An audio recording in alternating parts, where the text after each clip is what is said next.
The Rip City Drive. All right, our next guest is one of our absolute favorites from the Washington Post. It is Ben Golliver, who's back on the show. What's up, Benny G? How you guys doing? Live here in Minneapolis, getting ready for Game 3 of what feels like a sweep. Timberwolves Nuggets. How are you guys doing? Oh, dude, we're just blown away. I watched that game, too, with my mouth agape, and I just couldn't get over the defensive performance by the Timberwolves. Are you surprised at the way they're dominating Denver? I mean, it's been really, really, really impressive. You know, you go back like 10 years to when the Golden State Warriors kind of first started this pace era. It took so long for people to kind of adjust defensively to how you're going to deal with their shooting, how you deal with the ball movement, the pace, the off-ball movement. And it felt like to me this Minnesota Timberwolves team finally kind of came up with the blueprint for it, right? Like they've got the guards who can pressure the ball and make Jamal Murray look like a middle schooler, can't even bring the ball up the court, getting all these 24-second violations. They've got the bigs who kind of rotate on Joker and wear him down.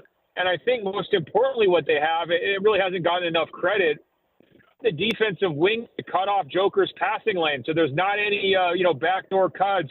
There's not any lobs to Aaron Gordon. They've really just choked that off and made Denver's offense look totally different than it did in the first round against the Lakers or during the regular season. So the Nuggets have been a shell of themselves, and their title defense is on life support because of that. Ben, I'm curious about this. This is a revolutionary defensive team, I think. It's a little different because they're big, they're aggressive, all of that. And I look over there on the bench. I never hear anybody get any credit, but I do notice on the bench, old quiet man, Elston Turner, sitting over there on the bench, who's had good defenses everywhere he's ever been an assistant coach. Is he their defensive guy, or is somebody else doing it? I never hear anything about that. No, that's a great question. I think that all the credit really goes to Rudy Gobert. Typically, that's where everybody starts the conversation because he's won Defensive Player of the Year. He obviously won it again this year. But how impressive was it from a coaching standpoint, whether it's Chris Finch or the guy Mike Nori who's filling in for him, or Elston Turner, who you mentioned? How impressive was it that they had such a great defensive performance without their defensive captain, right? Yes. And Rudy Gobert is trying to even fly to Denver because he just had his kid, and he's dealing with all these winds and, the crazy weather in Denver, so he couldn't even get there. And instead of saying, hey, let's just go home tied at 1-1, we got our job accomplished in Game 1, they actually played better defense in Game 2 without him, and they played in Game 1 with him. So that tells you that's a very, very well-coached team. There's no question. Chris Finch, I do know, was in the Coach of the Year conversation. I think he finished top 3, if I'm not mistaken. That was very well-deserved. And it's been very cool to see his team rally around him because, he had that big knee injury in the series in Phoenix, right? Yeah. And I was in the tunnel as those guys are walking off the court. And to a man, every single one of those players, their face dropped, their face went white. They couldn't believe it when they were told by one of their executives, Dale Demps, that their coach had such a serious knee injury. And they actually brought the players in one by one to meet with Chris Finch to show support because they knew he was going to have this big surgery. So I'm telling you what, this Timberwolves team is playing championship defense, and they have championship chemistry too. There's no question. We're talking with Ben Golliver, Washington Post. Hey, Ben, how cringeworthy was Jamal Murray's act in Game 2, and are you surprised he did not get suspended for Game 3? Where did he go, Chad? I was waiting in the locker room to talk to him. I think there was 10 of us, 15 of us. Everybody wanted to know what happened, and he took off without talking to the media for the second time in 2 games. He's running from the smoke. I think that's what the kids call it. It was a really sad effort. And that was after, of course, he threw the towel and then the hot pack onto the court. He made the little money finger gestures towards the referees. I'm telling you what, it's not the refs, Jamal Murray. It's the fact that you can't turn the corner and you can't get a jump shot off against Minnesota's defense. Now, I think he's frustrated. I think they're feeling a little bit humbled, a little bit humiliated by how this – it's a very proud championship team, but you got to handle adversity better than that. And I was very disappointed in the entire night. He should have been suspended. It sets a very dangerous precedent if you can start throwing stuff on, from the bench onto the court during live game action. I know Dwight remembers Bobby Knight threw a chair all the way across the court not that long ago. Yeah. We don't want to go from heating pack to chair because you don't punish the guy. Another example of the NBA, I think, doing what was best for TV ratings as opposed to doing what was right for the sport. Yeah, I get that, Ben, and I understand that. But the league is getting so soft on players. I mean, Pat Beverly, we've been talking about that one.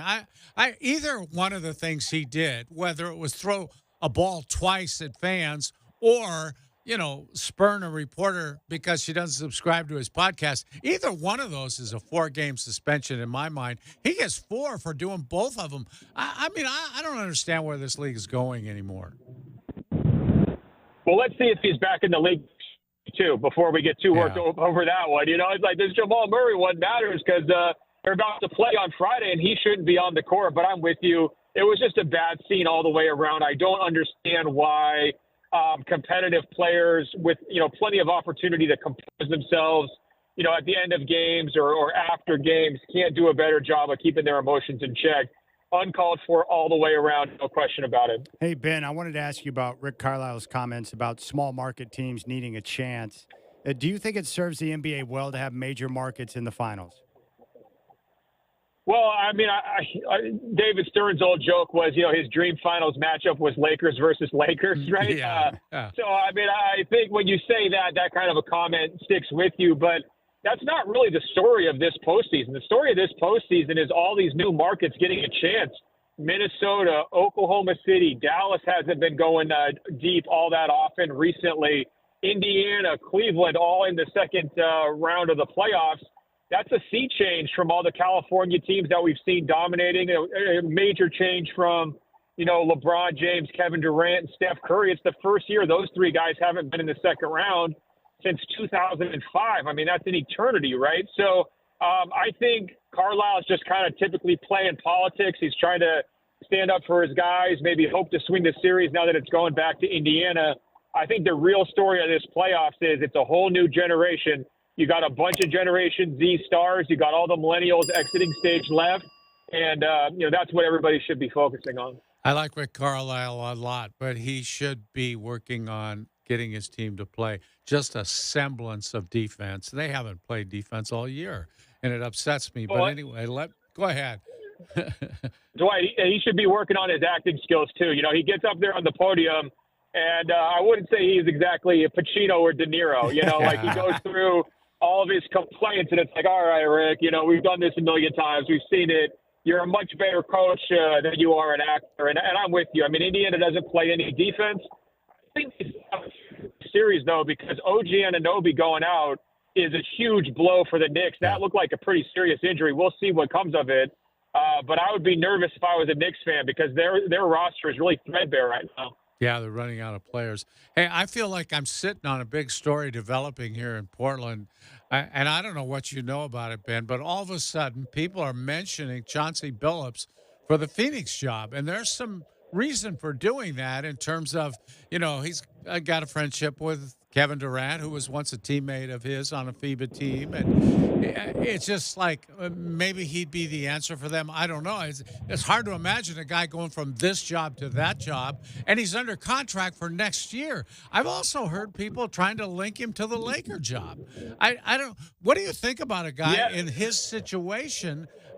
They've already non-renewed his brother and his lead assistant coach. It's really a strange situation here. Well, the strangest part was that apparently they want to bring him back as a lame duck extension, right? So that rumors start to come up because the Blazers haven't wanted to commit to him longer term, and typically you don't have a coach going into the lame duck season. So I think that's kind of why it's popped up. I'll tell you this, he's not the answer for the Suns. There is no answer for the Suns. They boxed themselves into a corner with that Bradley Beal trade. There's no coming back from that. I can understand why a person like Chauncey would rather have a team that's a playoff team to coach and try to take them to the next level compared to this Blazers team, which is going nowhere. But buyer beware on that Suns job because it's not as good as it looks on paper at all, especially with an owner who's already fired 2 coaches in basically the last 12 months, right? So good luck with that scenario. The Lakers, I don't know so much about that one. I feel like they would probably go a different direction too.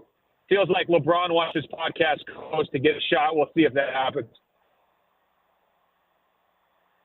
Hey, Ben, one other question. What have you heard? I keep hearing now. I've heard that the TV deals might get announced. They'll be agreed upon by the end of the summer, and that shortly after that, the league wants to kind of open the process of expansion.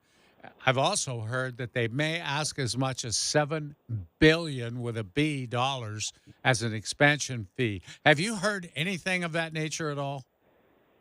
Well, the order of operations is right. They've always said we'll do the expansion talks after the TV deals are done. It feels like some of those deals are basically, handshake already in place. It feels like the ESPN one essentially is done.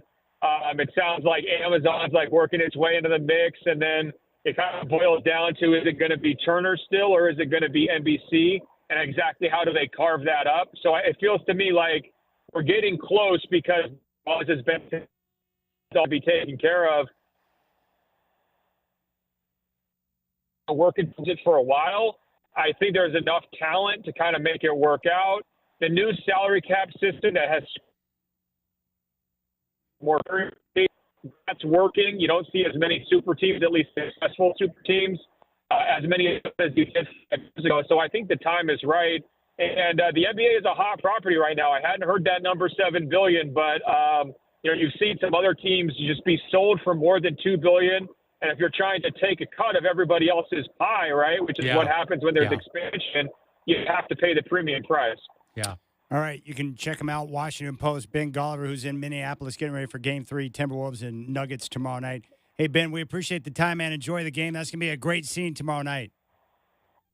Oh, I can't wait, man. It's going to be wild. And take care, guys.